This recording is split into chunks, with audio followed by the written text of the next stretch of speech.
வணக்கம். ஒரு நாட்டினுடைய பண்பாட்டையும் மொழியும் அழிக்க ஊடுருவலின் மூலமாகவே ஒரு பண்பாட்டை அழித்து விடலாம் என்பது வரலாற்று உண்மையாகும். அந்த வகையிலே தமிழ் பண்பாட்டையும் தமிழர்களுடைய நாகரீகத்தையும் பாதுகாப்பதற்காக வேண்டி தந்தை பெரியாருக்கு முன்னாலேயே போராட்டங்கள் நடைபெற்றதா என்றால் நிச்சயமாக நடைபெற்றது. 2000 ஆண்டுகளுக்கு முன்னாலே இருந்து தமிழ் பண்பாட்டை கெடுப்பதற்காக வேண்டி நடத்தப்பட்ட போராட்டத்திலும் நடத்தப்பட்ட பெருமுயற்சியிலும் நாம் இப்போது வெற்றி கண்டிருக்கிறோம் என்று சொன்னாலும், பெரியாருக்கு முன்னாலும் எத்தனையோ இது போன்ற சமுதாய சீர்திருத்தவாதிகள் இந்த நாட்டில் அந்த சமதர்மத்தை நிலைநாட்ட முயற்சி செய்திருக்கிறார்கள். ஆனால் தந்தை பெரியார் தான் வெற்றி பெற்றார். தந்தை பெரியார் வெற்றி பெற்ற இந்த மண் இப்போது எப்படி இருக்கிறது?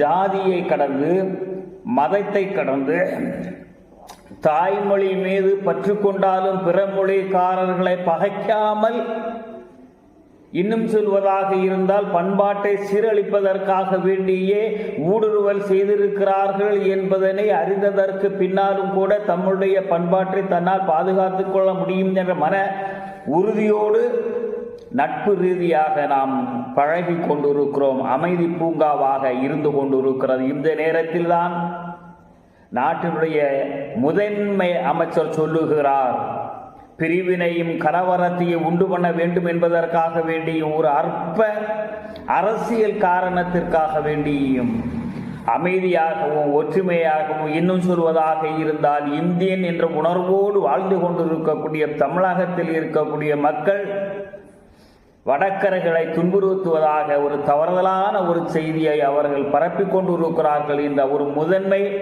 அமைச்சருக்கு இது அழகாகுமா? அரசியல் வாழ்வாகாது. வாழ்வை நெறிப்படுத்துவதற்கு வகை செய்யக்கூடிய ஒரு கருவியாகத்தான் அரசியல் இருக்க வேண்டுமே ஒழிய, தலைவர்கள் இருக்க வேண்டுமே ஒழிய, தன்னுடைய சுய நலத்திற்காக வேண்டியும் மாநிலத்திற்கு மாநிலம் மனிதர்களோடு ஒரு போராட்டத்தையும் உரசலையும் உண்டு பண்ணக்கூடிய வகையிலே உலகத்தில் இருக்கக்கூடிய எந்த தலைவனும் பேச மாட்டான், ஐயா மோடி அவர்களை தவிர. இதை தமிழ்நாட்டு மக்கள் நம்ம உன்னிப்பாக கவனித்துக் கொண்டு இருக்கிறோம். அவர்களுடைய உள்மனது என்ன? இந்தியா எந்த வழியில் கெட்டு போனாலும் நமக்கு என்ன?